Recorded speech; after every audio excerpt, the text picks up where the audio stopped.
those who are in Arab countries, they really suffer. Our girls there are suffering. They even have children. Some of them are raped by the employers. As a result, they give birth to children. Those children are in the streets outside the country.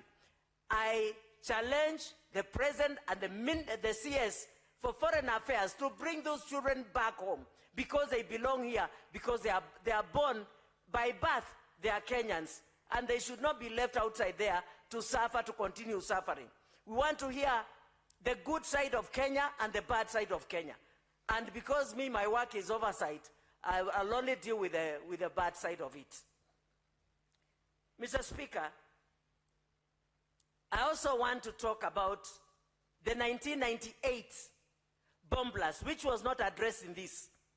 These people have been suffering for the last 27 good years, waiting for compensation.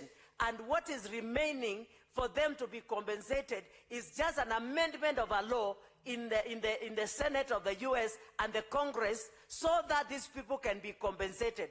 And we are not demanding for American money. We are demanding for the money that is there to compensate these people. And I wonder why every president of this country is quiet about it.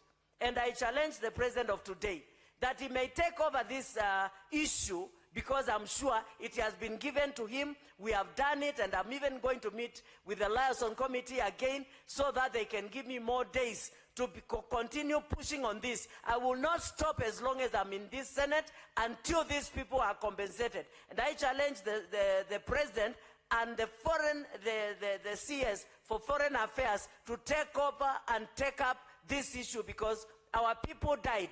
They must be compensated.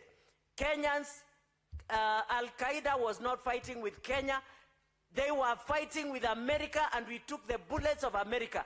And so I'll continue pushing, and I call upon the president, the CS for Foreign Affairs, and everybody who is concerned. These people are dying. They are dying in poverty. Even Kenyan Ministry of Health does not even supply them with medication. Some of them are totally blind. Some of them are lame, that they cannot even work again.